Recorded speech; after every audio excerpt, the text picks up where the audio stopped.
There is a place that is spoken about only in whispers, a dark area that spawns the beginnings of urban legends, a place where anything can happen and usually does. During the light of day, it hides just outside of view, but when the sun goes down, spirits, creatures of the night, roam free, and things do go bump in the night. It is in every state and every country, and there is no escaping it, no matter how safe you feel behind your locked doors and latched windows. So we invite you to turn down the lights and turn up your radio while we join Dave Schrader and Tim Dennis, your hosts, on a journey into the darkness on the edge of town. Hello and welcome. You're tuned into the best in paranormal talk radio. This is Beyond the Darkness. I'm your host, Dave Schrader, along with me. Well, not really with me. I'm a little concerned. He's all the way out in Florida. No man's land. Well, every man's land, apparently, because that's where all the men live, and they're all crazy. Tim, are you safe? It's kind of an objective term, I guess. Have you been eaten by a crocodile? No. Have you been bitten by a snake? No.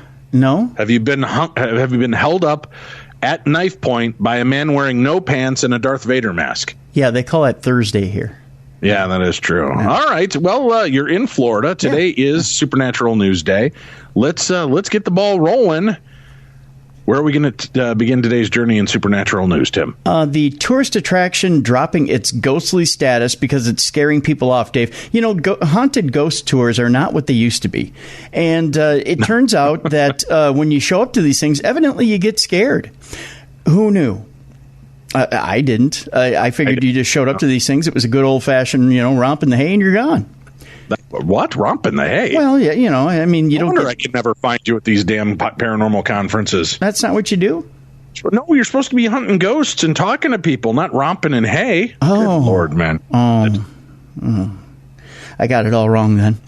Tales of lost souls and enraged spirits once intrigued guests at Oakabella Homestead, which previously boasted the title of Western Australia's most haunted building, but now it is trying to shake the label because it is scaring visitors away. Dave, it's living up to its billing, unfortunately. Suddenly I'm intrigued. Suddenly you're intrigued. Built in 1851, the homestead was established only 10 years before its closest neighboring town, Northampton, which is 460 kilometers from Perth in the picturesque Chapman Valley. Its newest business owners, Belinda Turner and Brian Snelson, are turning over a new leaf because the haunted buildings are failing to attract visitors, particularly Chinese tourists. I had no idea they were that afraid. Chinese. Well, I don't know that it's that they're that afraid, but Chinese tourists love to go to these different places. Australia is huge for Chinese tourists. I had no idea. Yeah, and they love the paranormal, the supernatural. But you're saying it's even frightening them off. Yes. Yep. Ms. Turner said they were focusing on teaching people about the homestead's rich history and working with other community groups to offer things like stargazing, campfires, and bush tucker. What's a bush tucker, Dave? I don't know. Is it somebody that at night goes outside and puts a blanket around the bushes and goes, "Hello, mate, have a good night"? It must be. I shudder to think. There are some articles we have read online. It is quite interesting to read the feedback, she said. Not everyone is into ghosts, and that was definitely portrayed in the Facebook comments.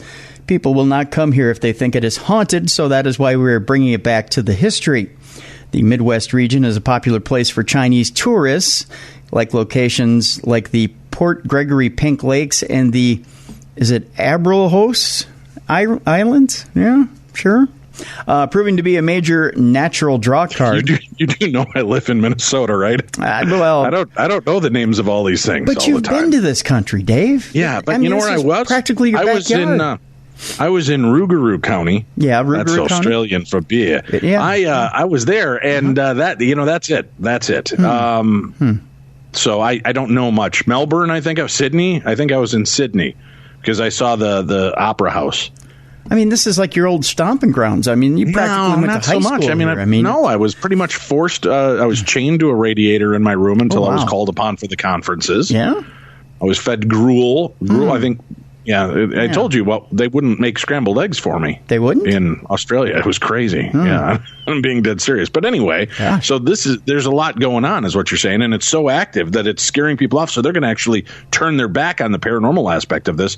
Do they think that will stop the paranormal from happening if they just don't bill it as a paranormal hotspot? I don't know. Right now I'm on the Chinese part of this deal. It says the Midwest region is a popular place for Chinese tourists, with locations like the Port Gregory Pink Lakes and, of course, the islands we were talking about. City of Greater Geraldton Economic Development Officer Hanji Davis grew up in Beijing and said haunted building and ghost stories are a major turnoff for Chinese people. I am Chinese and I have lived in Australia, but if you tell me that this place is the most haunted estate, then I would be scared, she said. She said marketing the region to Chinese tourists meant getting to know the culture. A lot of people think they have so much to offer, but without knowing and understanding Chinese culture, it is very difficult to find what appeals to the Chinese people, she said. Well, international tourist numbers have declined over the past year. The Midwest has seen an increase in Chinese tourist numbers. Ms. Davis said local businesses and attractions need to offer packages that provide a unique experience. They come here because in China, in the big cities, they do not see the horizon and they cannot see starry nights. So for that, the Chinese will come to Australia. Because we're flat Earth. Yeah, flat well, Earth. Of course. I mean, no horizon when you have a flat Earth. I mean, you can see all the way to Washington, D.C. from there, I guess. Yeah, if you try. Yeah, you just got to get up high enough. The flat Earth and all. Ms. Turner said they understood Chinese visitors wanted to experience an authentic outback farm experience. The Chinese, we believe, are more interested in learning about our country, she said. They want to know how the original people ate, how they cooked their food, and we want to go down the line showing them good old Aussie tradition. The pair will still offer the occasional night tour of the old homestead for those brave enough to enter the buildings after dark. But Mr. Snelson said most of the time the homestead would host heritage tours, stargazing nights, and daily traditional high teas. We ourselves are more passionate about the history side of things, he said. The spiritual ghost side of things is something we are a bit less believing in. We obviously do not have the sixth sense to pick up on those sort of things. There you go. All right, that's what they tell us. I don't believe it. I've picked up on things. You've picked up on things. Yeah. And I'm not even talking about at the end of bar night, Tim. I'm talking paranormal experiences. Well, yeah, I mean, there's that too. Yeah. Mm-hmm. Mm-hmm.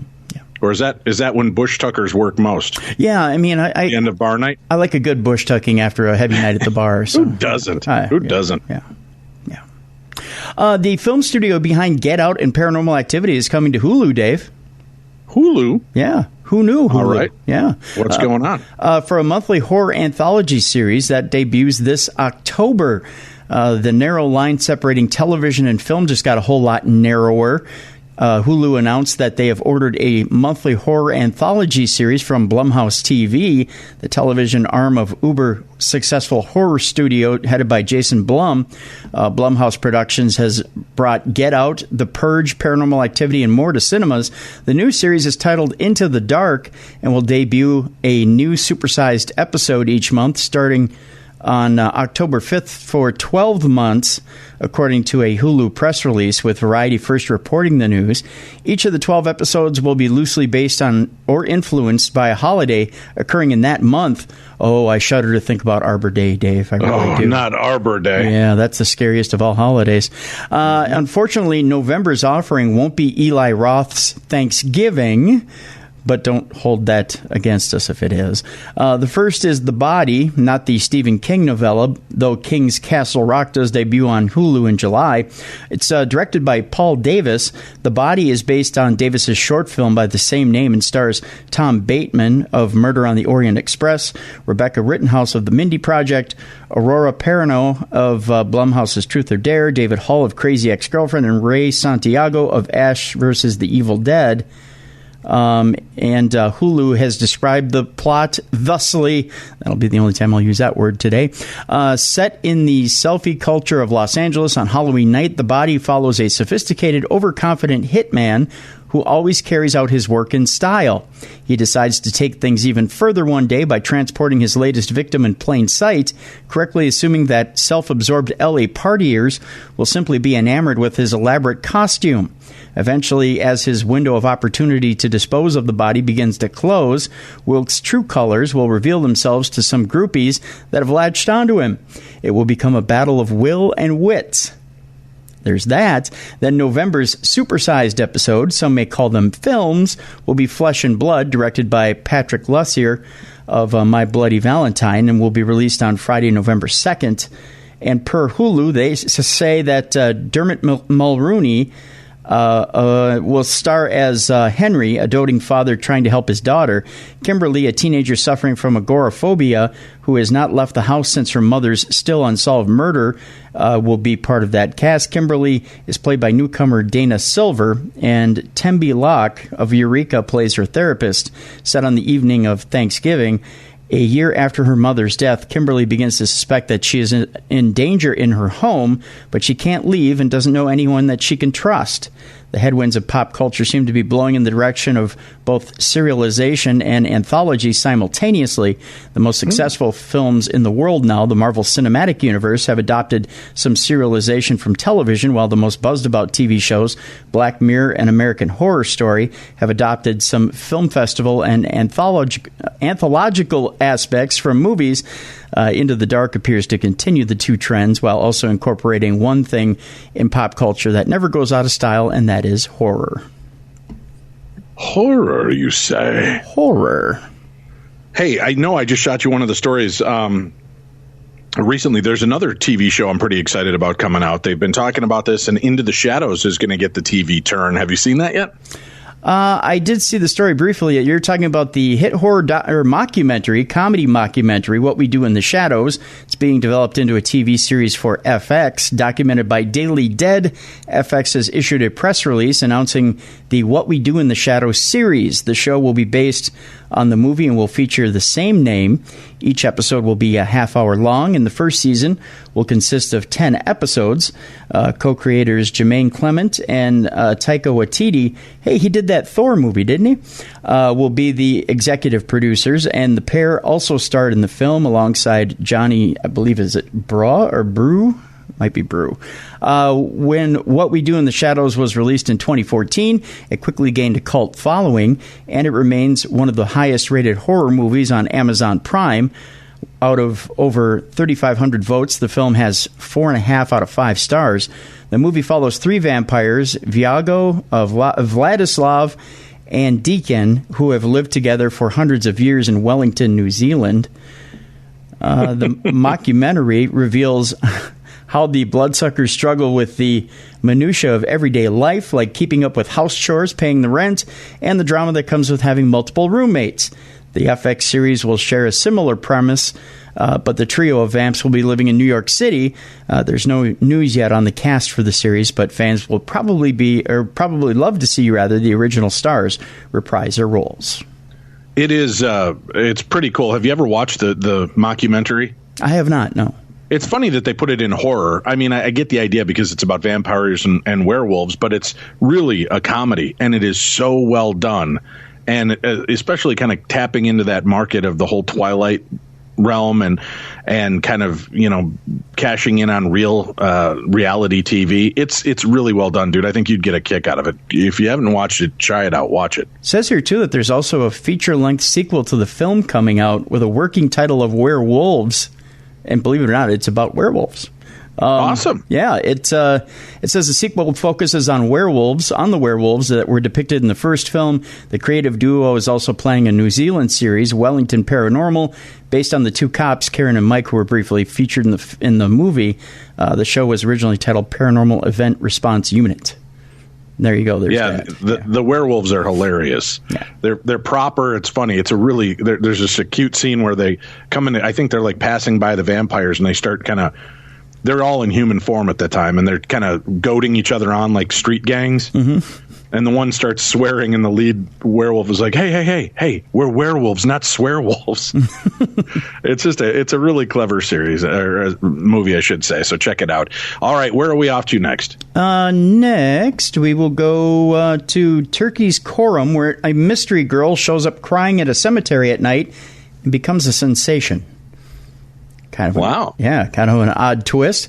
A young woman... Now she's on tour with the Dancing with the Stars cast of Turkey? Yeah, unusually so. Yeah, they needed a bit of a change-up between acts, I guess.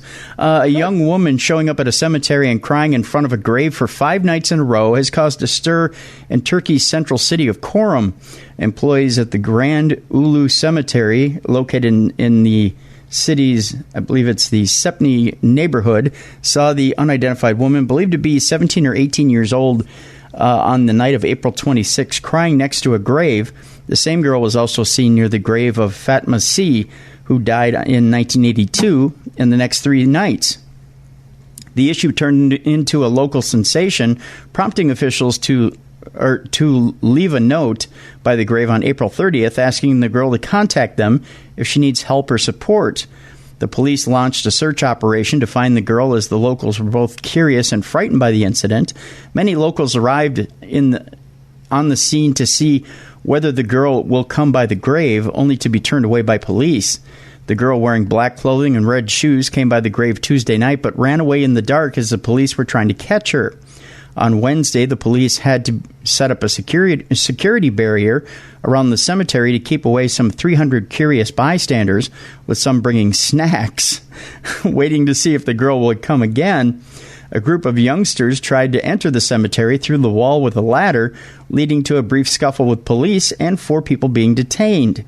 A night vision-compatible security camera and a photo trap were installed near the grave by the Coram municipality to capture the girl's footage and to identify her. The police conducted a thorough search in the cemetery and surrounding areas for 8 hours, but could not find any evidence. She is probably a drunk or drug addict. Omer Sen, a professional gravedigger who works at the cemetery, said as he dispels rumors among locals claiming that she is a ghost. It is impossible, Sen told Dogan News Agency, while lamenting the incident gave Coram a bad name. I thought You Give Love a bad name. I remember that. But them giving Coram a bad name? I don't know that Coram really has developed a really bad reputation. I mean, you think about the drug dens of the world, and Coram doesn't necessarily make the top 10. I mean, True. There's that, yeah. All right, where are we off to next? Well, a sheriff's office is responding to reports of a UFO landing in a field. Meanwhile, I'm watching Donald Trump speak about it on television, right on the old internet's webs there, Dave. We go to Princeton, where deputies with the Collin County Sheriff's Office were dispatched to call in the Princeton area after reports of a UFO with different color flashing lights landed in the field. Their hunt for an alien invasion was squashed, however, when all they found was a remote-controlled helicopter. Wah, wah.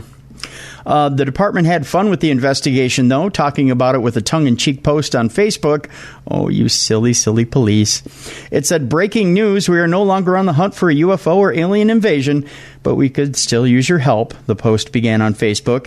After arriving on the scene and thinking, this could be the biggest scientific discovery ever, we began our field search, the post continued. During the search for the UFO, we soon discovered we weren't hunting aliens and that our scientific discovery would have to wait for another day, officials continued on Facebook. What we discovered was a remote-controlled helicopter with the hashtag, "not as exciting as aliens." The helicopter is in the property room at the sheriff's office awaiting its rightful owner. Yeah. Weird stuff. All right, where are we off to next? Well, a ghost is flying straight at the camera in a spine-tingling footage from an 800-year-old graveyard. Tony Ferguson said he captured the moment. A controlling spirit flew straight at him as footage appears to show a smoky white figure heading towards his camera. A fitness trainer has claimed he was attacked by a ghost as he explored an 800-year-old graveyard said to be haunted. Tony Ferguson says he captured the moment that a spirit flew straight at him as he roamed the cemetery at St. Mary's Church in Ellinghants. I believe it's Hants. The 33-year-old's footage appears to show a smoky white mist heading towards his camera, which he claims was a ghost whizzing past him. Well, you always want the ghost to whiz past you. Otherwise, you got an R. Kelly situation here, Dave. And we never want that. Tony, a personal trainer and paranormal investigator, says he decided to scout the cemetery and follow reports of a negative presence felt by visitors while tending to their loved ones' graves. He said after watching his video in slow motion, he believes that the spirit was a controlling gentleman trying to deter people from visiting the graveyard. Tony from Southampton added that he felt unwanted as soon as he stepped foot in the cemetery and claimed his footage was evidence that a spirit was patrolling the grounds. He said, "I don't usually investigate cemeteries. I don't believe that just because people are buried there that they must be haunted. But a few people got in touch to tell me they were concerned about their loved ones who are buried there. Every time they went there, they felt that there was this negative presence, and it was making them very uncomfortable." He also went on to say, "The whole time that I was in the cemetery, I could feel this bad energy. I felt like something didn't want me there. My REM pod, a device for communicating with spirits, kept going off as well as I was sure that there was something paranormal going on there. Then suddenly I heard this whoosh. It came out of a grave and it went straight past me. When I watched back the footage and actually saw the spirit flying at me, it was really weird. It was a very strange experience, but it was also great to have how you feel validated. You also wonder if it's just something in the air or your mind playing tricks on you, but you can't argue with visual evidence. If you slow down the footage, you can see the spirit is actually trying to manifest and take form. It is definitely an angry spirit. The cemetery is very old, and I think the ghost is of a gentleman who feels very possessive over it. He is very clearly a very controlling spirit and doesn't want people visiting the graveyard. But I don't think his negative energy is any risk to other people buried there. It is nice for me to be able to give that reassurance to people who are worried and give them some peace of mind." Tony got into ghost hunting just over a year ago after developing a fascination with the paranormal as a child. Throughout his childhood, Tony had a number of ghostly encounters with the spirits of a man and young girl in his grandfather's house. After his paranormal experiences only became more frequent as an adult, Tony became convinced that something about his energy attracts ghosts. Tony said, "My granddad's house was haunted. There were loads of activity there with things flying around and the spirits of a man and girl always visiting, so I was constantly surrounded by it. Growing up around it meant I was intrigued from a young age, and as I got older, I realized that I had this gift where any time I went into a haunted place, spirits would appear. It must be something about my energy that just attracts them. It did used to scare me, but I got used to it now, and most spirits aren't harmful at all. I decided to pursue this gift and picked up paranormal investigation as a hobby. At first, I didn't share my videos or photos with anyone because it was a very personal journey. But after a while, I decided I wanted to share some of the amazing things that I have seen to open other people's eyes to the paranormal world." There you go. Very cool. Yeah. All right, Tim, where are we off to next in the world of supernatural news? We're going to talk UFOs, Dave.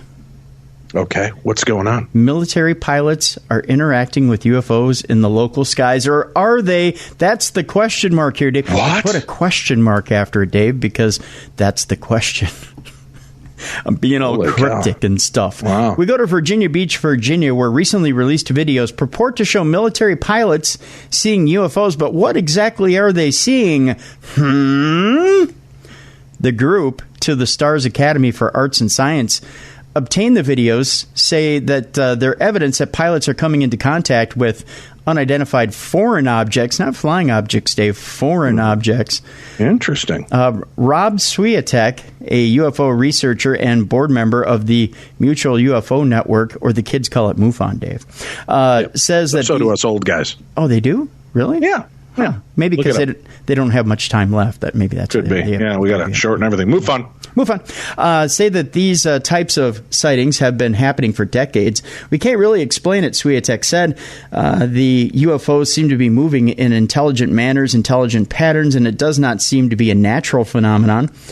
Each year there are thousands of reports of UFOs across the country and world. According to Swiatek, UFO investigators are generally able to determine explanations for the vast majority, but he says about 20% remain a mystery. Ultimately, I conjecture that we're dealing with another intelligence, but I can't prove it, he said.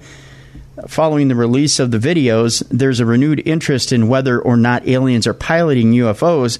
In December, the New York Times reported on a military program called the Advanced Aerospace Threat Identification Program, which looked into the reports of UFOs. Defense officials say the programs ended in 2012, but others say the work continues. There you go. Short but sweet and to the point. I like that. Short and sweet, just like my wife. Where are we going next? Oh, gosh. Look at this story. Do I even dare read this? Eaten alive, a woman is known for beauty, suffers a horrific death at a nursing home. Oh, my God, Tim? Yeah. I'm just forewarning our listeners, you are going to leave this story forever changed. Okay. Forever changed, Tim. Forever changed. All right. I will be here cringing and twitching through this entire story. Go ahead. All right. An investigation uncovered a Georgia nursing home resident who died from a scabies infestation. A forensic pathologist who reviewed the case estimates millions of parasitic mites essentially ate her alive over several months or possibly years. Being eaten alive, miniature bugs feasting on your innards, your body parts. Oh, it gets worse. It gets worse, Tim. According to a pending lawsuit filed by the family, 93-year-old Rebecca Zenny died in 2015 from scabies at the facility. The autopsy report shows the cause of death as septicemia due to crusted scabies. State health officials were notified about a scabies outbreak at the nursing home multiple times, but did not inspect the Lafayette, Georgia facility. Zenny's family say their mother lived the American dream. She worked in a naval yard during World War II, modeled in New York City, and worked at a TV station in Chicago. Zenny's daughter, who declined to be interviewed on camera, says she moved her mother into Shepherd Hills Nursing Home in 2010. Health records showed Zenny suffered from dementia. Mike Prieto and Stephen Chance are the attorneys representing Zenny's family in a lawsuit against Pruitt Health, which operates Shepherd Hills Nursing Home, where Zenny died. I don't understand how So imagine that, real quickly. You're dealing with dementia, so people are pretty much ignoring your outlandish claims and things you say anyway. Yep. And if you're telling them that this is going on, you'd think, okay, well, I can kind of understand how nurses may have missed this, right? It could have been, but it gets worse, Tim. I don't understand how you can allow a human being to suffer needlessly, said Prieto. Scabies is a painful but treatable skin condition caused when parasitic mites burrow into your skin, lay eggs, and survive off of your body.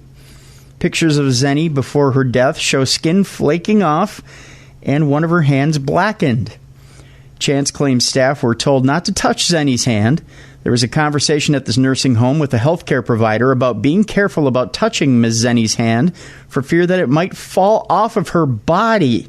Claims Chance in an interview. At what point do you think maybe medical attention should have been called in? Right. Hey, be careful. Don't touch her hand. It looked like it may fall off.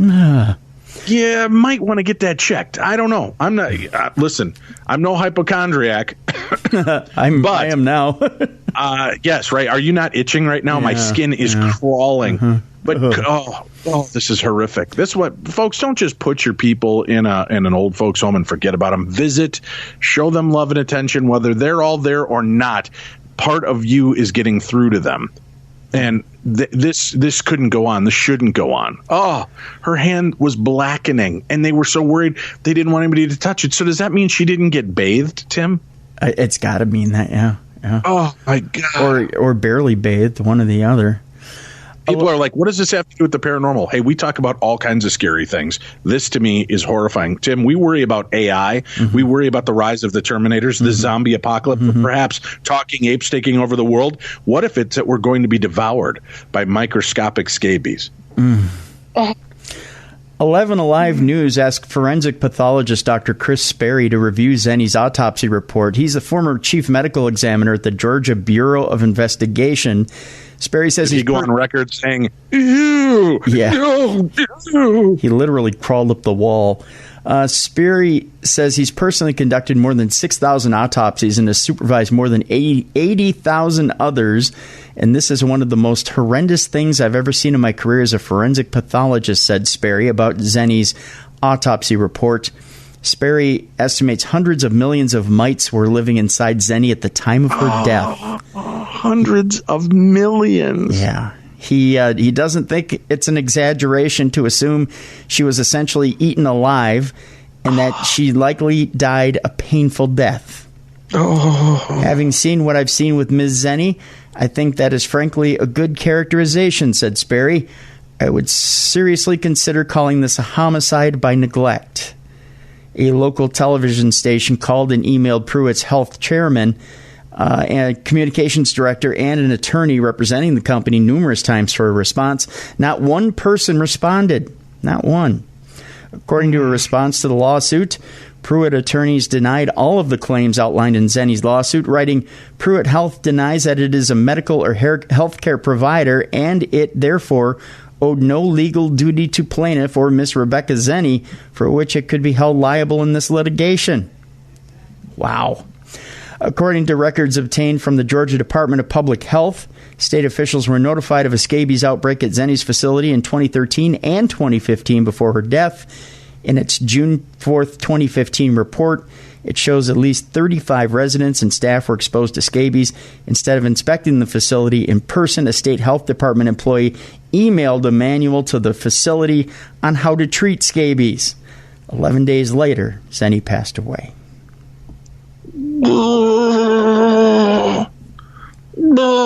Just email the manual. I just want to go get in the shower with like a stick with 6 SOS scrubbing pads on it and just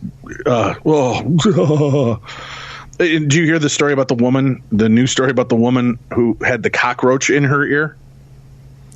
Yeah, I think if it's the one I'm thinking of. She seems kind of lame now, doesn't she? Yeah. One cockroach, tens of millions. Yeah. Or was it? No, I'm sorry, hundreds of millions of scabies eating her alive. You got one cockroach. It's like a pet at that point, Tim. Yeah. All right. Let's switch it up to something a little more lighthearted. Wow. Prince Harry and Meghan Markle. We'll talk about their New York cottage home. It could be haunted, Dave. The young royal couple may be running straight into ghosts. Prince Harry and his soon-to-be wife, Meghan Markle, could end up living in a haunted house in the countryside, which has been dubbed by some as red brick horror if the Queen decides to give them the home as a wedding present. The monarch has been tipped to present the royal couple with York Cottage as a lavish gift when they marry in just 2 weeks' time. Prince Harry and Meghan Markle already have Nottingham Cottage in Kensington Palace, where they now live, so this would be their country retreat. I feel sorry for them. However, according to the Daily Star, their house is haunted by the ghost of Prince Eddie. Prince Eddie Albert, Dave, lives in... No, I'm kidding. I loved him on Green Acres. I did too. He was fabulous. Who was due to inherit the throne until his early death at the age of 28 in 1892. Some authors have even claimed that the prince was the infamous serial killer known as Jack the Ripper. According to the Mail Online, the house has been described by one visitor as a glum little villa surrounded by thickets of laurel and with a pond at the edge of which a leaden pelican gazes in dejection on the water beneath. It sounds beautiful, Dave. I don't know if you know that or not. It also says the rooms inside with their fumed oak surrounds are indistinguishable from those of any Surbiton home. It sounds lovely. The cottage is currently a staff office for the Sandringham estate, and part of it has been turned into flats, so renovation works would be required before Prince Harry and Meghan would be able to move in. The house How about the scabies? How many scabies do they have there? Millions. Any count? Millions? Yeah. Don't do it. The scabies come with the house, actually. Yeah. The house is located next to a lake on the edge of woodland and has beautiful views across Sandringham Park from the upstairs windows. In 1893, the stately home was given to Prince George, later King George V, by his father, the Prince of Wales, and future King Edward VII, as his wedding present. You have to ask yourself at this point, why doesn't anybody want this house that everybody keeps giving it away? Scabies or ghosts, Tim, or worse, ghosts with scabies. I think it's ghosts with scabies. Yeah. Prince George married Victoria Mary of Tark, known as Mary, and the couple moved into the Sandringham cottage together. If Meghan and Harry, we call them Mary, they're kind of a couple, are given the house, it is not known how much time they spend there together, or that they will spend there together. When Prince William got married to Kate in 2011, he was given the gift of Anmer Hall by the Queen in the Sandringham estate. So there you go. Oof. Yeah. All right. Well, good luck with that, Meghan and Harry, or Mary, as Tim and I like to call you. We call them Mary because they're a couple. Yep. Right. Yeah. Mm-hmm. All right. Where are we off to next? The Dead Sea Scroll fragments, Dead Sea Scrolls fragments contain writing invisible to the naked eye, Dave. Evidently, somebody found some little writings in there, and we can't see them because they're too small. I say get some bifocals. That's what I'm saying. They're wonderful. The small size and precarious physical state meant some of them had not previously been sorted or deciphered, according to some of these people looking them over. We call them scientists. Technology originally developed for NASA has revealed letters invisible to the naked eye on fragments of the 2,000-year-old Dead Sea Scrolls, this according to officials. The scrolls were discovered in the 1950s by archaeologists and Bedouin in caves near Qumran on the West Bank near the Dead Sea, and include tens of thousands of parchment and papyrus fragments that are thought to belong to approximately 1,000 different manuscripts. The Israeli Antiquities Authority said examinations of some fragments that had not previously been sorted or deciphered due to their small size and precarious physical state. But that's okay. We still think you're a good little scroll. I mean, your physical size has nothing to do with anything. Don't size you get down. Does not matter. That's right. You're holy scrolls. You're still a good little scroll. Uncovered new script and pointed to the existence of an unknown manuscript. As part of a project to digitize the scrolls, researcher Oren Abelman examined a few dozen fragments and discovered traces of ink on many fragments that appeared blank to the naked eye, the authority said in a statement. One of those fragments could not be attributed to any known manuscripts, raising the possibility that it belongs to a still unknown text. Other fragments have been identified as belonging to the books of Deuteronomy, Leviticus, and Jubilees. Oh, from the X-Men. I don't believe that's true. I'm familiar with her part of the Dead Sea Scrolls. I mean, it was kind of vapid and full of fireworks, but it was pretty good. One is from the Temple Scroll, which another has been identified as belonging to the Great Psalm Scroll. The authorities said the fragments provide new insights to researchers studying the scrolls. So there you go. Interesting stuff. Wouldn't it be funny if it's like the book we didn't know about, and it's the punchline chapter, and it's all like, "Hey, we've just been kidding. Go ahead, live life as you want." Boom. I think it's actually the part of the Dead Sea Scrolls that has the Bazooka Joe comic on it. That very well could be. Really tiny. You know what you need to do is you just take some silly putty and press it on the Dead Sea Scrolls. Oh yeah. Rock it back and forth, and then peel it off because it picks up all the writing. You'll be able to see everything, even the hidden text. Oh yeah. Yeah, and then we can get the little joke of the day off of it. That'll be... do you think they were pretty good jokes back then? I mean, they're the originals. I doubt it. They're not even good jokes now. Yeah. All right, how many more do we have to go? One more story here, Dave. You know, we get a lot of letters and letters of people who say, I love clowns. I just love the clowns. Can't get enough of the clowns. The clowns, where are they now? I'm Robert Davi. No, sorry, go on. So we saved the best for last, kids. A young mother dressed as a clown tried to make her boyfriend a human sacrifice. Justifying... What? Yep. What? Justifying your fear of clowns. Although, you know, it would be kind of hot. Like we need the Halloween theme behind her. Ding, ding, ding, ding, ding, ding, ding, ding, ding, ding. So a mother dressed as a clown decided to sacrifice her boyfriend for a human sacrifice. Yep. Although it would be kind of hot if the old lady dressed up as a clown. You know what I'm saying? Oh, what? What? Oh, good grief. You know, that kind of porn's out there, Dave. I guess. A 19-year-old British woman was sentenced to 11 and a half years in jail in a bizarre incident in which she repeatedly stabbed her 17-year-old lover in her bed and said she blacked out and had no memory of the attack. Zoe Adams, hottest clown ever, and a mother, admitted to the charge of unlawfully and maliciously wounding, Kieran Bewick, whatever, he's stabbed now with the intent to do him grievous bodily harm, according to Cumbria police. Cumbria is a county in northwest England. I'm glad they put that there for me because I had no idea.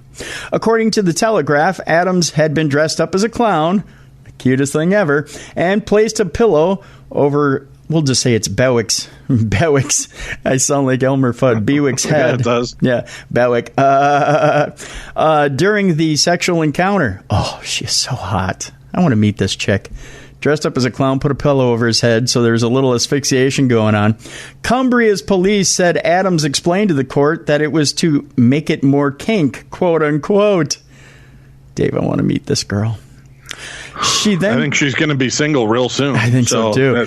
That opportunity may come quicker than you think. Yep. She then stabbed Bewick 5 times in his chest, arm, and thigh with a 10-inch knife. This according to the Telegraph. Yeah, she got a little too carried away with the kink, I'm thinking. His lung collapsed, Dave, and then he was rushed to emergency surgery in nearby Newcastle. I can say that 10 times fast. Text messages in court showed Adams wanted to make Bewick a human sacrifice. Yeah. I don't think about males unless said male is strapped up and being used as a human sacrifice, one text read in part. The hot factor just dropped for me. Adams claimed that she could not remember committing the attack due to excessive use of alcohol and marijuana. No duh. Bewick, a fantasy novelist, reportedly told the court, "I struggle with the knowledge that someone I genuinely cared about would do this to me." It's okay, Bewick. He also said he had a long-standing fear of clowns, which Adams exploited. Oh, she is evil. I think I'm in love. I have always had a fear of clowns, and Zoe knows this, he said. This will now only increase my fear of clowns. So was she originally trying to kill him to death by hoping he would have a self-inflicted heart attack because he saw a clown in his room? When that didn't work, she tried to suffocate him. When that didn't work, she took the poke in him? With a knife, Tim, stabbing him. Yeah. I'm guessing. Yeah. Oof. Yeah. I think she's here. I'll try to get you an email, or if you're listening, you can simply just call Tim at 612. Well, she might not have access to Dave, an email, Tim. She's in prison, but she can give you a collect call at 612. What, Tim? You wanted love. I'm trying to bring it to you. You can simply write me a handwritten letter and send it to my municipality. Yeah, just send it right to his house. That's probably the best way to go. It's 1045. What? I don't want her to have my exact address. Oh, okay. Well, how about it's 1045. Wink, wink. What? I was going to give her the wrong last number. No, Dave. Oh, just send it to the local post office, and I'll come pick it up. All right. We have to take a break. We'll come back. We've got your ParaShare stories, your encounters next on the best in Paranormal Talk Radio. That's him. I'm me, and this is Beyond the Darkness.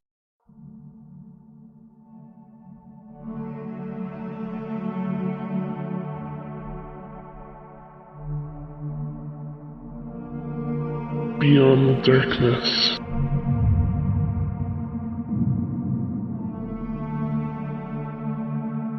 Hello, welcome back to the show. This is Beyond the Darkness. It's time now for ParaShare, Tim. Do you know how that works? I have no idea. I think it's something about parasites, and when we swap them between each other. And No. We're going to leave the scaby stories in the last segment, Tim. Oh, okay.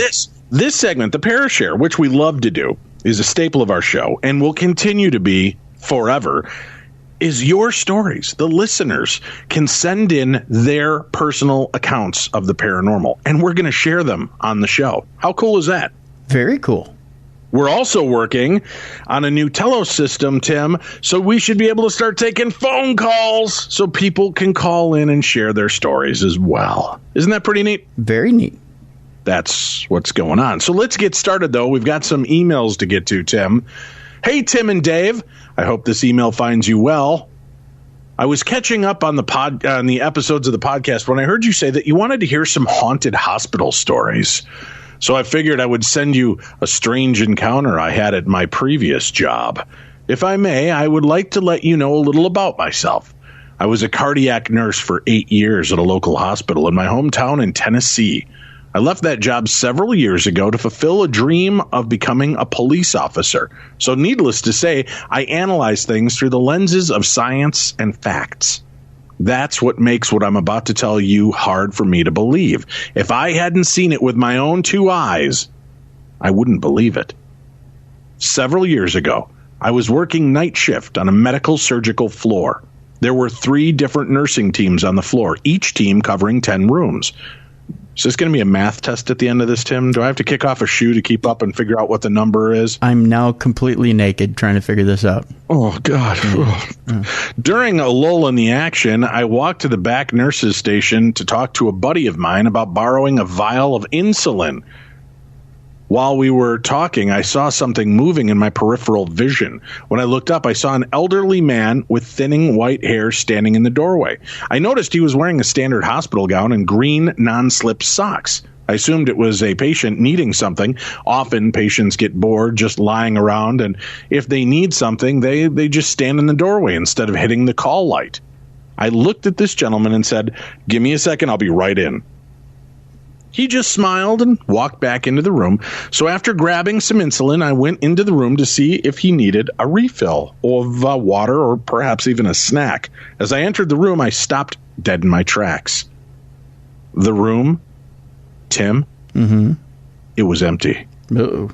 And when I say empty, I mean just that. The bed was made, the room was set up and ready for the next admission. I checked the bathroom just to make sure a confused patient hadn't wandered into the wrong room by accident.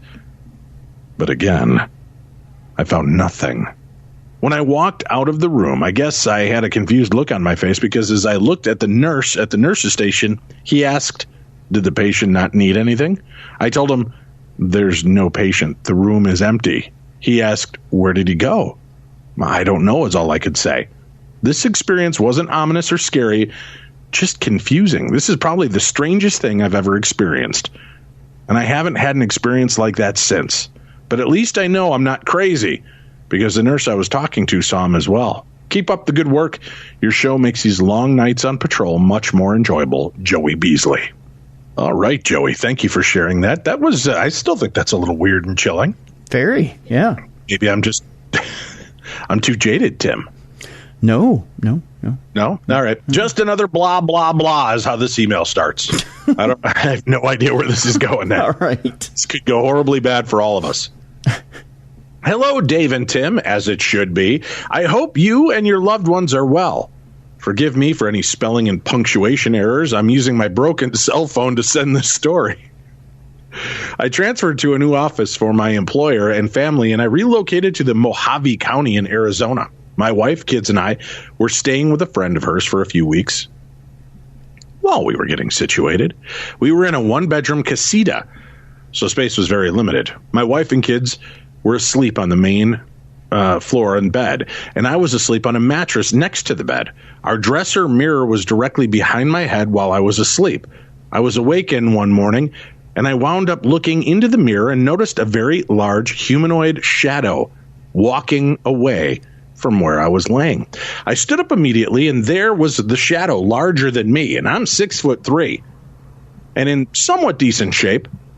It just walked away, swinging its shoulders with a cocky swagger across the living room and disappearing into the bathroom. I chased after it, but it disappeared. I should also mention my older boy hated sleeping on that bed when it had the mirror behind it because he said a boy and a man would tell him to say and do bad stuff to us. Oh, geez, Tim. God. Fast forward a few months, and we're living in another house. Again, the same dresser mirror on the floor behind one of the kids' mattresses on the floor next to our bed. My older boy woke up crying in his sleep. So I got back to check on him, and for some reason, I grabbed a blanket and covered the mirror. He stopped crying in his sleep immediately after I did that. I recited a protection prayer, and my wife was able to go back to sleep with our kids.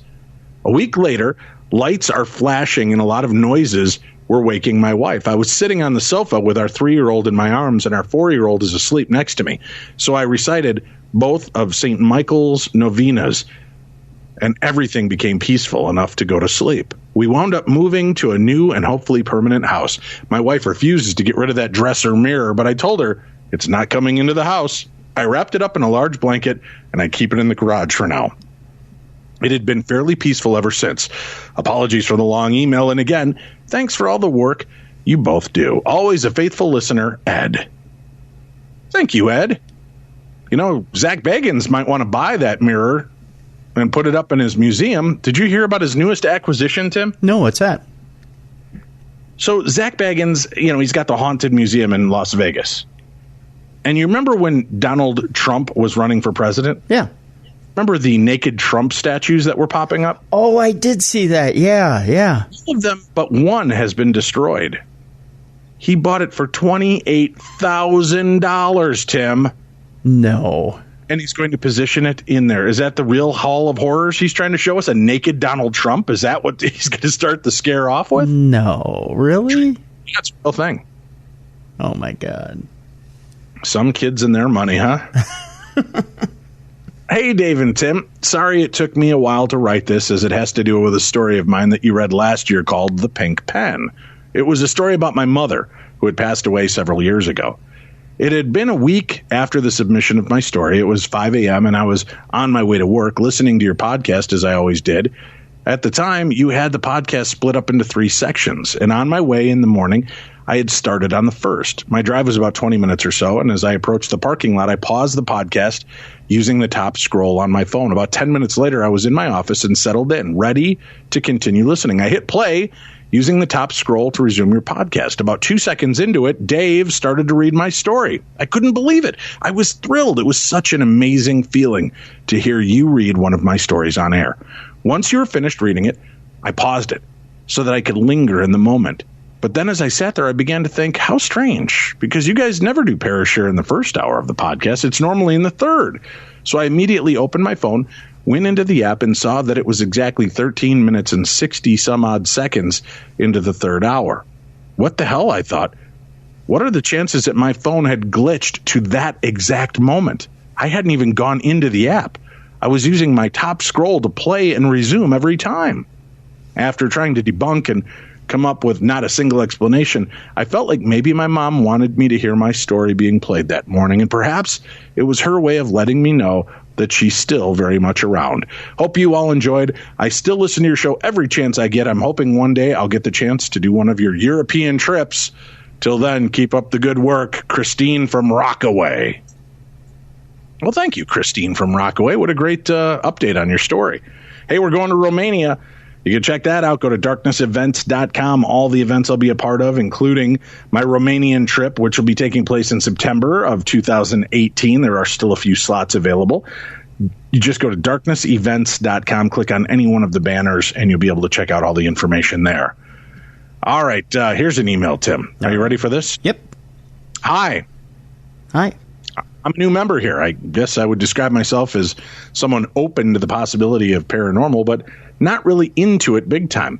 This is the first paranormal forum I've ever joined. Perhaps I will join a local one also. I think I got a feeling he copied and pasted this from somebody's website. Well, anyway, this happened about 25 years ago. It happened only once, meaning it hasn't followed me around like some people report. I was driving in Torrington, Connecticut. While driving up a kind of crummy industrial street, I looked forward to see how the street was twisting. Well, about 100 yards ahead of me on the driver's side sidewalk, I saw a figure.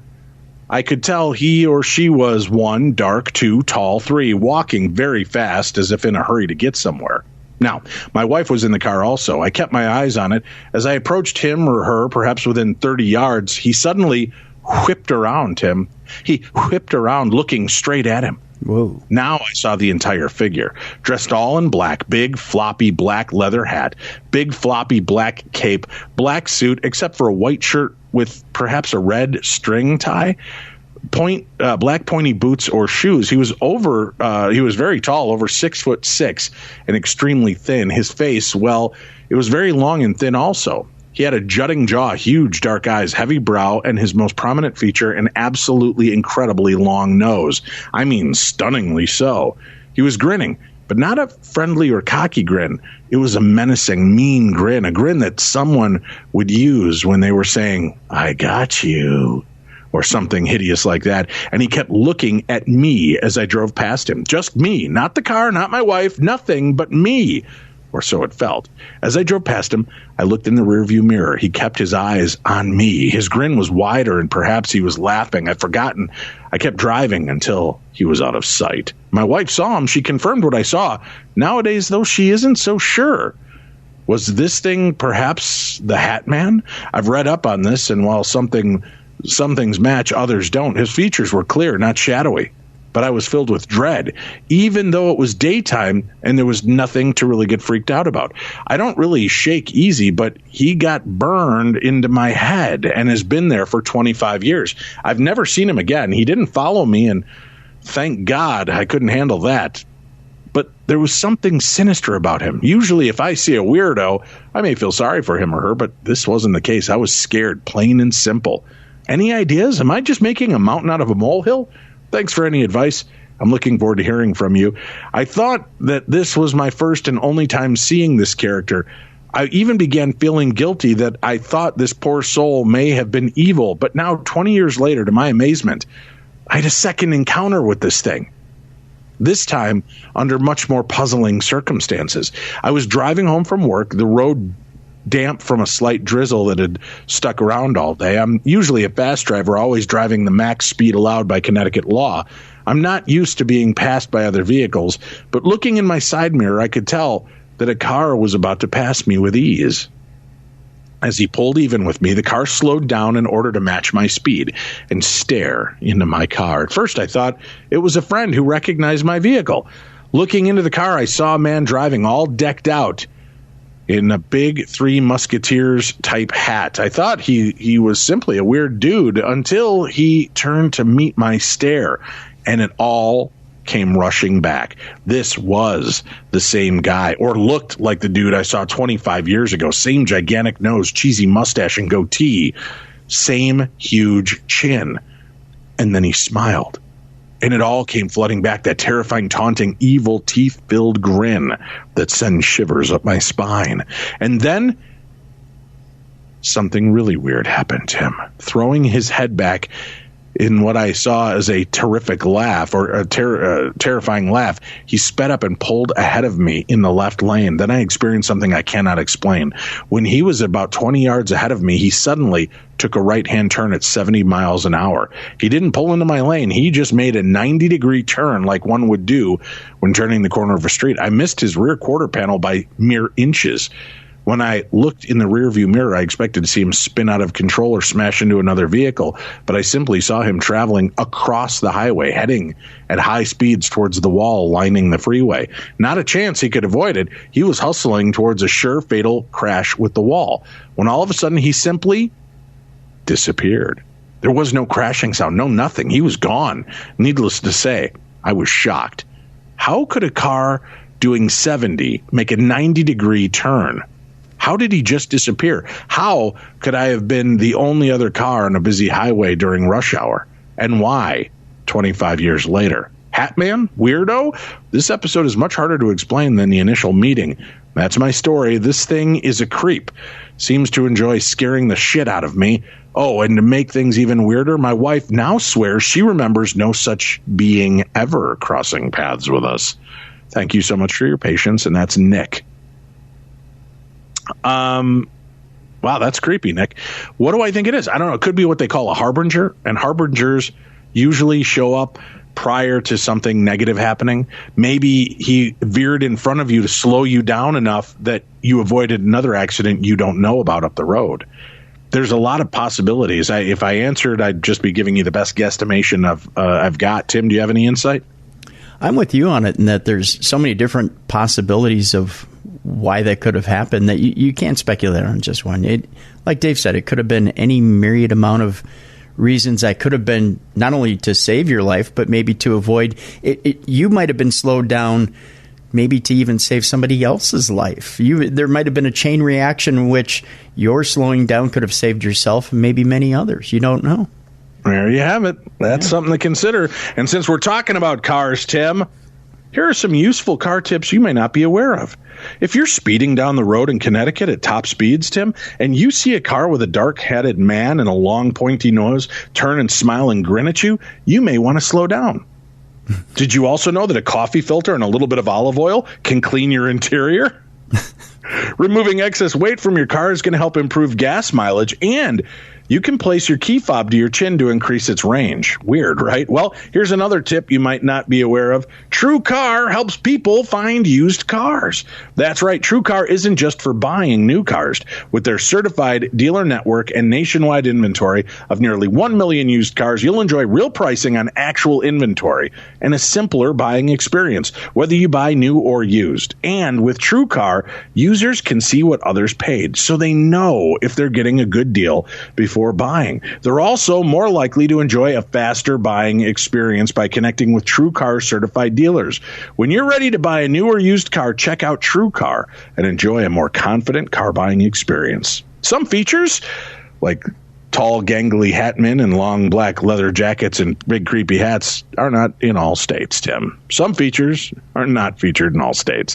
Just remember that. But check out TrueCar when you're ready to make your purchase of your new or previously owned vehicle. Hi, Dave and Tim. My name is Katrine. I think that's what, Katrin? Katrine? Katrine, yeah. Oh, yeah, it would be Katrine. I'm writing to you guys from Berlin, Germany, Tim. Oh. I love when we get letters from our foreign friends. Mm-hmm. Before I start this email, I have to warn you not about the content or the language, but about possible spelling errors. I know you guys are sticklers for grammar, spelling, and paragraphs. Ain't that right, Tim? Sure. Period, exclamation point. Mm-hmm.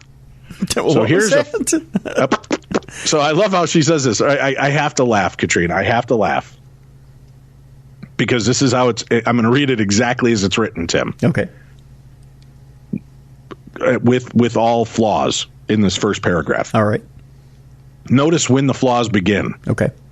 Before I start this email, I have to warn you, not about the content or language, but about possible spelling errors. I know you guys are sticklers for grammar, spelling, and paragraphs, so here's a forewarning. In Ormum 2017, my autoimmune disorder kicked in full force and inflamed my optical nerve to a level that left me legally blind until a few weeks ago. While I slowly regained my sight, I am far from having my decent level of sight back. I just think it's cute that she's like, everything is fine. You know, everything in the beginning of it's all well written. And the minute she goes, so here's my fair warning, it goes straight into bad spelling. But I understand your situation. Thank you for writing this to us, even though you're dealing with an ocular issue. Anyway, having issued this warning, I have to admit that I wanted to write you gents for years and somehow never got around to it. A lot of episodes tickled my interest, but as per usual, I never found the time, or someone else chimed in before me, like the gent that pointed out that the supposed Bigfoot sounds she captured on tape were obviously coy wolves chit-chatting amongst themselves. Okay, enough intro stuff. Here are my weird experiences during my Ireland vacation and a question about dreams. A few years ago, I finally got a chance to visit Ireland for the first time and ultimately revisited Dublin twice. I see what you did there, right? Her visit was Dublin twice. Dublin twice. Doubled. Anyway, like most women, I'm famous for having absolutely no sense of direction. None. She says that, not me, Tim. I'm not going to put that stereotype on women. During our round trip through Ireland, I was already wandering around with a street map, but I was too occupied by my surroundings to pay much attention. Somehow I felt so safe and familiar that it just seemed natural.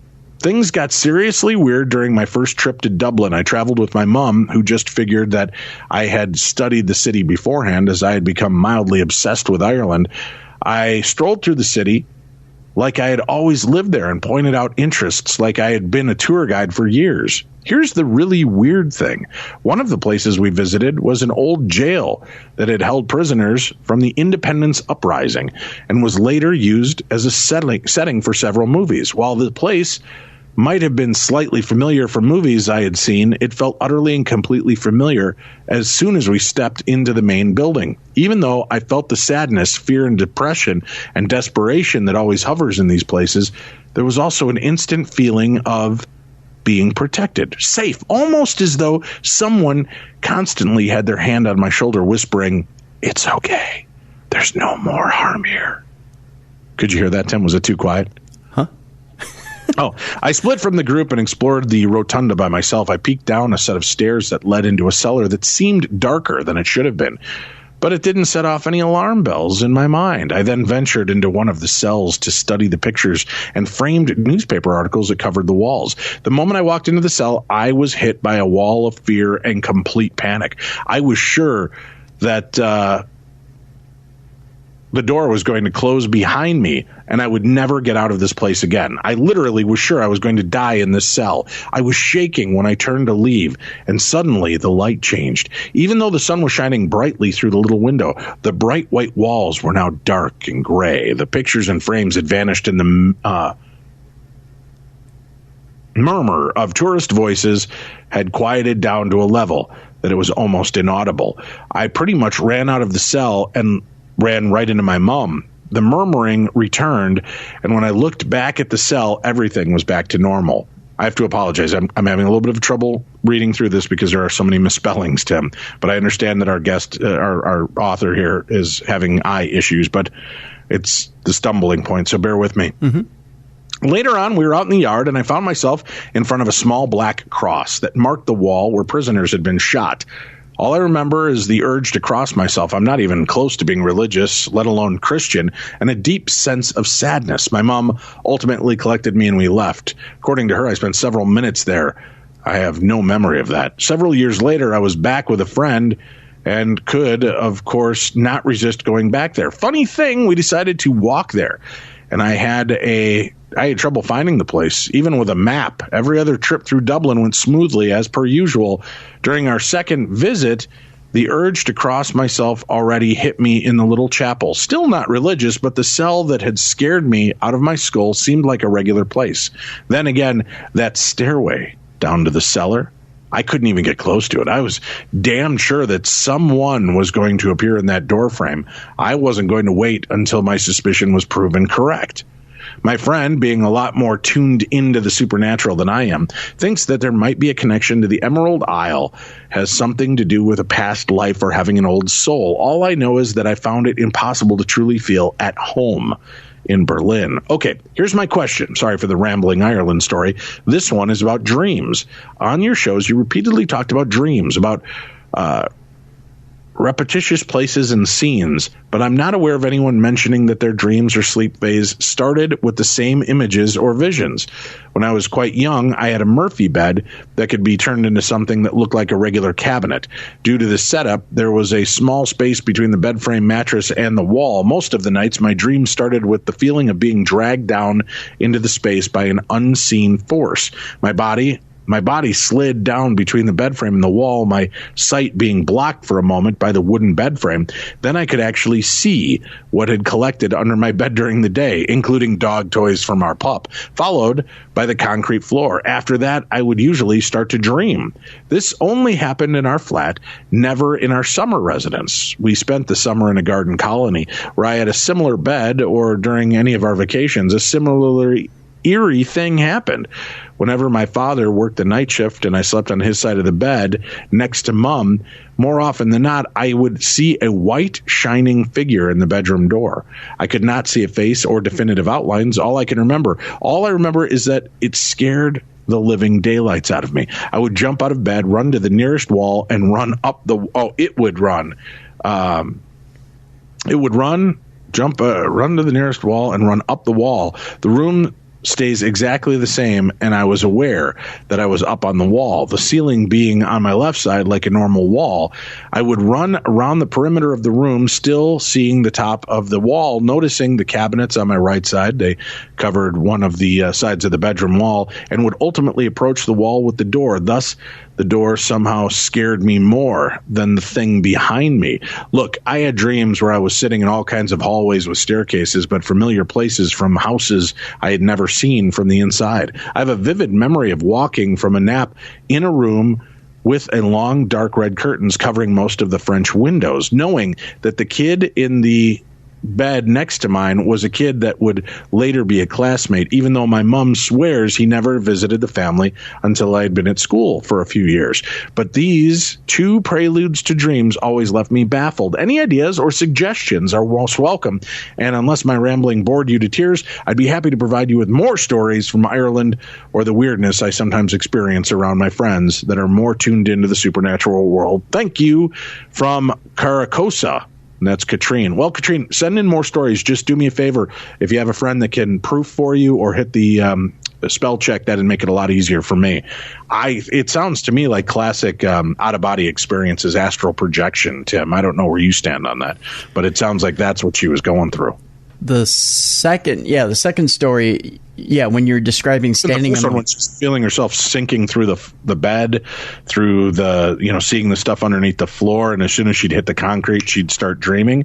I think she was leaving her body and then hit the astral realm. Well, especially being on the ceiling and on the wall and up near the door and all that. Yeah, that sounds like out of body stuff to me. Yeah. The stuff with having to cross herself in that first scenario, that really seems like past life stuff to me. That seems like you're transporting yourself right back there, and especially when you feel like you're losing time, you're losing yourself. I think you're putting yourself right back there into that spot, and you're actually having that memory, but you're not consciously remembering that you're having that memory of being there. I agree. I'm with you on that one. All right. Hey, Dave, I'm a longtime listener. I'm a 19-year-old from Utah, and I've had a few terrifying experiences. Let me start from the earliest. Growing up as a kid, my house was chaotic. My parents, who later divorced, would fight constantly, sometimes very violently. My father was borderline abusive, and eventually we split ways and our relationship came to a close. My house had a very negative feeling to it, like the walls absorbed the anger and spit it back out at me in gentle whispers. I used to have momentary pauses where there was vague silence in my house. I would hear snapshots of conversations, little blurbs of words and sentences that would pass in and out, sort of like someone turning through television channels. One time I was particularly frightened by a specific and loud female voice repeatedly saying, "Katie, Katie." I rushed to my mom in near tears, and she was shocked. She sat me down and asked if I had ever heard the name before. I had. Turns out she had a close cousin named Katie who died in a horrific car accident when she was a teenager. It was the oddest, most terrifying coincidence I had ever encountered. Another time, before I cut contact with my father, we were staying in a motel when the mirror fell off the bathroom wall and shattered into the bathtub at about 2 a.m. Glass flew so far it landed on the bed. It petrified me. Not only that, but it left this crippling fear deep inside my soul. It was just a terrifying thought, being faced with this grim reality that perhaps something or someone could reach out and make a colossal impact on our reality. Besides that, a lot of things in my home would fall off the walls.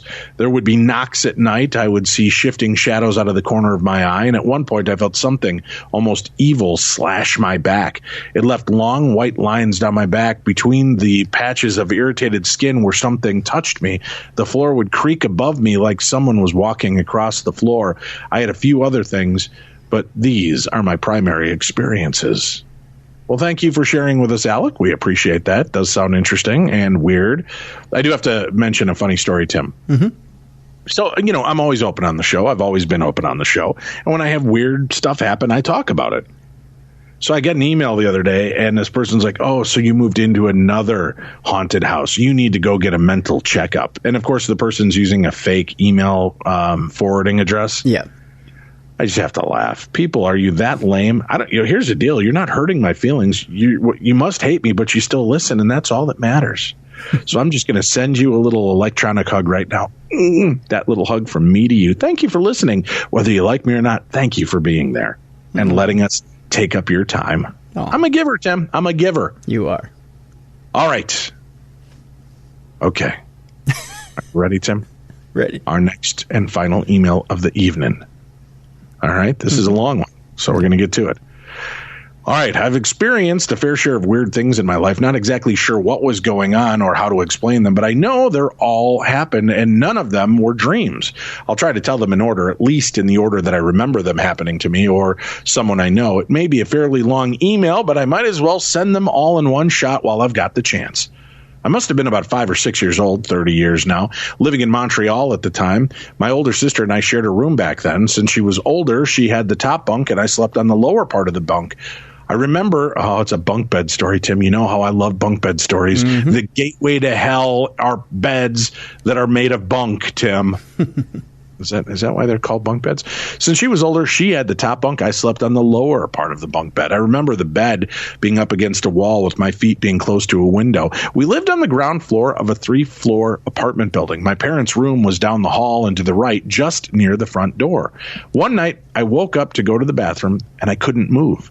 I could see everything, hear everything, move my head around, move my hands, but my legs, arms, and the rest of my body were totally useless. I couldn't move them to save my life. Not sure why it didn't bother me at first, just thought it was a little strange, but went right back to sleep. I woke up again a little later that night, I guess still having to go to the bathroom, but was still unable to move. At this point, I'm getting scared. I couldn't see anything out of the ordinary, but I could literally feel something sitting on me. It felt as if someone were kneeling on my chest, pushing my body down at the shoulders. I could feel this, but visually, there wasn't anything there. So now I'm crying and I'm terrified. I tried to call out to my sister who was sleeping just a few feet above me, but I couldn't speak. Well, not entirely true. I could speak, or at least I was able to hear myself, but it came out as a very breathy whisper. You've paid a lot of women to do that for you, haven't you, Tim? More than breathy you know. Whispers? Yeah. Oh, you're so sexy, Tim. Yeah. Oh, you're back here. Oh, I want to walk through it like it's not on shag pile carpeting. I pay him extra to braid it. I can still hear the creepy, ghostly sound I made that night. One of the scariest horror movie type whispers I've ever heard. Oh, damn, I want to walk barefoot through your back here. Try taking a deep breath and exhaling it all at once while speaking really quietly. That's what it was like. All right, I'll take that challenge. Hi, everybody who wants to go over here and have some beer and chips with me. I'm going to be... That doesn't sound scary when I do it. No, especially it really offering beer and chips. I remembered my ears slowly filling with tears once I realized I could no longer call for help. That is terrifying. I'm not trying to make light of your situation, but you challenge me to whisper, I will do it. I tried with all my might to get up, and it felt like I'd be able to if I could just push hard enough, but I couldn't.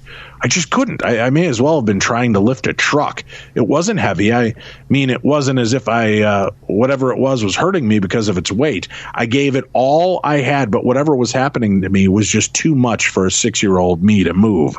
Then I got the idea to bang on the wall, hoping it would wake my sister and annoy her enough to come down to see what the heck was going on.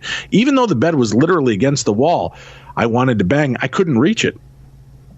Now I'm freaking out, trying to call mom and dad, trying all I could, when all of a sudden it just stopped. I felt whatever it was get off my chest, and it was gone just like that. At that very second, my voice came back, and I ran faster than I had ever run before, yelling the whole way to my parents' room. I told them what happened, not exactly sure if they believed me or not, but I ended up sleeping in their bed that night. No way was I going to go back to my room that night. Looking back, I left my poor sister in there with it all alone. That's how it says it on here, Tim. Oh, well, she was fine. This happened to me several more times throughout my life, but only once while living in Montreal. We moved a few years after that to Ottawa. Each time it happens, I wake up lying on my back. I don't ever want to go sleep on my back. It's just not comfortable for me. It's so odd. The second time it happened, I was about 16 or so. I had my own room this time, almost all the same details. And again, I ran to my parents and told them what had happened. Maybe 7 or 8 more times after that. I was asleep in the basement of our newest home. We moved quite a bit. I had a dog at the time, and I often leave the door open a little because she liked to come in with me and either sleep with me or lay on the floor in my room. I'm probably 18 or 19 at this point. So one night I woke up because I felt that what I thought was my dog jump on the bed with me, which was very normal, so I didn't even think twice about it. I noticed I was on my back and tried to get up. Sure enough, I couldn't. Then, right in my ear, as almost if it was telling me a secret, I could hear a pretty loud growl. I thought it was my dog reacting to whatever was going on in my room. As usual, whatever it was just left on its own. I jumped up and was going to check on my dog, but she wasn't in my room. and my door was closed. I could usually hear my dog walking on the floor above because her nails would click with each step. Noticed I didn't hear that. All I knew, something weird was going on. I went up to look for her, and she was asleep in my parents' room with the door closed as well. Don't know what was in my room that night or what growled in my right ear, but I do know it wasn't my dog. She had nothing to do with it. I've read about all sorts of things, old hag and sleep paralysis to name a few. What I've read about sleep paralysis mostly makes sense for my situation, but I don't see how I'd be able to physically feel something that isn't there. Not sure what to think. Ghost, witch, goblin, succubus, sleep paralysis, whatever it is, it's absolutely terrifying to experience, and I hate it. Somebody once asked me how I knew I wasn't dreaming the whole thing, which is a logical question. I then asked her if she was dreaming or if she was awake. It's quite obviously really sometimes dream about it happening, but always realize it was a dream once I was awake. The ones I mentioned were 100% real. I was wide awake for all of them. Story number 2. My aunt used to live pretty much in the forest. She still lives in the same house, but most of the forest in her area has been cut down to make houses and stores, etc. I was out playing in her backyard one day, swinging on the tire swing. She had up in a large tree, playing with the bugs and frogs I found. Must have been maybe about 9 years old at the time. She had a big yard that went pretty far back. Just after her fence was the forest. Not sure on the actual size because everything seems so much bigger when you're small, but it was pretty big. I'd often see deer, foxes, rabbits, and that sort of thing. I remember I was kneeling down when I heard a bunch of twigs and branches snapping. I looked up and saw a huge brown blur run past her fence. On the forest side, it was moving so quickly I couldn't even really see what it was. It was only able to make out the size and color, and it was fast. I ran back to the house and remember my mother and aunt asking if I was okay. I guess I must have looked as if I had seen a ghost, but I told them everything was fine. Years later, I mean maybe 15 years later, my sister and I were talking about the good old days of when we were kids and the things we'd do. She mentioned something about seeing Bigfoot in our aunt's yard one day and mentioned how fast it was. I immediately got defensive thinking she was making fun of me, then quickly realized I'd never told her or anybody about what I saw that day. Either there was something out there back in the 80s and early 90s, or we both saw something that never happened. Story number 3. I like this, Tim. Just a bunch of stories in a row. Real easy. Bam, bam, bam, bam, bam. Yeah. One night I was getting ready for bed, brushing my teeth with the bathroom door open. I was standing facing the mirror, which was facing down the hall, with my sister's room on the same side as the bathroom and my parents' room right in the corner. So their room is right next to the bathroom. While brushing my teeth, I saw a small cat-sized blur zoom past the bathroom door and into my parents' room. We didn't have any pets, so I wondered what I just saw. I stepped into the hall and noticed my sister standing there, looking toward our parents' room. She asked me if I saw it too. We both went into their room, closed the door, and searched high and low, but never found anything. Neither of us have any idea what we saw, but we both know we saw something. Story 4. I lived in a house, same house where I heard the growling, where the top floor was just a loft. My sister's room was the loft, and my room was in the basement. Because of the house's design, we were able to speak with each other without actually leaving our rooms. I'd just stand at the bottom of the steps, look up, and she'd look down to chat. About 17 years ago, I used to work 7 a.m. to 3 p.m. Work wasn't too far from home, but I lived in Quebec and worked in Ontario and took the bus. So it was quite a long ride with all the bus transfers and all. I'd leave home just before 6 a.m. So one day after work, I decided to go to my old neighborhood to visit some friends. It was getting pretty late, so I decided to walk to the bus stop. I called home to let my parents know when they could expect me. My sister answered the phone, but sounded very unsure of who I was. I thought she was kidding around as usual, but played the game anyway. "It's me, your brother, Jason," I said. She asked me where I was, and I told her I'd been at a friend's house in our previous neighborhood. I told her I went there right after work and hadn't been home all day. There was a brief moment of silence.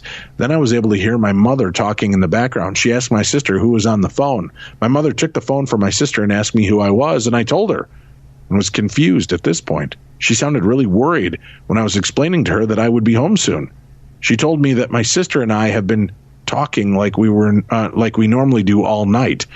They didn't see me, but they heard whatever it was that was impersonating me. I didn't see or hear anything this time since I wasn't home, but both my mom and sister were equally freaked out. Ooh, that's a good one. That gave me some willies right there. Yeah. I'll look up the date on this next story for you once I get a chance. You don't have to. Who knows what I'll find? I was on my way home from Montreal back to Ottawa one night. A friend and I went to see the band Machine Head play, which is how I'll find the exact date. It must have been around 1 a.m. or so. I had a 2010 Mazda 3 at the time, which had the automatic headlight features. I loved it because I never had to do anything but my lights would go on in the dark and turn off when it's light. I don't know if you've ever been to that part of Canada, but the roads between Ottawa and Montreal are filled with trees and not much more. Total darkness at night. If your headlights aren't on, you're probably going to die. That type of dark. So I'm on the DD, driving my drunken friend. Oh, I'm the DD, so the designated driver. Driving my drunken friend back home. Before you ask, I had 0 drinks that night, and I don't do drugs. I was 100% sober driving home. It's dark. We're talking and laughing when all of a sudden the sky lights up like it's daytime. Actually bright, as if it were noon or so. I thought maybe it was some sort of plane or a helicopter with searchlights, a comet or something like that. I didn't see a thing, though. My drunk friend asked what was going on, and we were both puzzled. Then my car's headlights turned off because there was no need for them to be on. This whole thing lasted about 10 seconds, maybe a bit less, but long enough for my lights to react. Suddenly, it was dark again, so I'm left driving on the highway at about 100 kilometers an hour with no lights on. It only took a few seconds for them to activate, but it was pretty scary since it was unexpected. Not sure what that was, but I like that story. Number 6. More recently, only about a year and a half ago, I noticed a ganglion cyst on my foot. Went to the doctor to have it checked because it was quite hard and painful. My doctor sent me to get an ultrasound and an x-ray to be sure it was just a cyst and nothing serious. We went in, did the test, waited a few weeks, and then went back to my doctor for the results. Did you step on something or maybe get shot, maybe with a BB gun as a child? Those were the first things my doctor asked. I told him I didn't and would most likely remember being shot. He then showed me the x-ray and asked me how I got metal in my foot. A long, awkward moment of silence that seemed to last forever went by. I told him I had no idea. I didn't even know there was metal in there in the first place. I asked him to tell me how it was possible. I was sent back for more x-rays to make sure that they were done properly since I claimed I had no idea how the metal could have possibly entered my foot. Sure enough, the x-rays were done properly. There was metal in there all right. So I was scheduled for surgery to have the metal and cyst removed, but when it came time to have it done, the surgeon recommended leaving the metal in because of its location. It was pretty embedded in the muscle and tissues on the side top of my foot and would most likely cause more damage to take it out than it would be to leave it in. I must have had 7 or so different people come in and look at the x-ray and ask all sorts of questions about how it got there. What was it? If it hurt? I told them all the same thing. No clue. Anyway, the metal is still in my foot. I even have the x-rays to show it. I mention this because a lot of my friends are interested in things like aliens and the paranormal. One of them mentioned that maybe what I experienced in bed all those times wasn't actually sleep paralysis, but an alien encounter. And what that metal was some sort of implant. Yep, I know that's crazy, but I can't say yes or no to anything, really, since I have no clue what's in my foot, how it got there, or what sometimes happens to me when I'm in bed at night. Oh, I walk through a metal detector every day at work, but whatever is in my foot never sets it off for some reason. Sorry about the length of this. Just wanted to get it all out in one shot. I don't think I missed anything. Thanks, and that comes from Jason. Very cool. Very cool, Jason. Hey, thanks a lot for sharing all those great stories. I'd love to see that x-ray. Can you shoot me a copy of the x-ray with the piece of metal in you? I'd love to see that. Just the kind of guy I am, Tim. I want to see it. Well, that's it for today. We're going to wrap it up tomorrow. We're back with True Crime Tuesday, Tim. People can subscribe simply by going to darknessradio.com. Click on the True Crime Tuesday banner and subscribe. You're going to get the best in true crime talk radio, plus dumb crimes and stupid criminals. And we also have an edition of I Knew a Murderer. We have a bunch of new stories from listeners, Tim, that knew a murderer and had interaction with them. That'll be a part of tomorrow's show as well. So check it out for yourself. That's it for today. I'm Dave. That's Tim. And this has been the best in paranormal talk radio. Tell them what it is, Tim. It's Beyond the Darkness, Dave. Well, you sound reticent about it, but you're right, it is. This is Beyond the Darkness.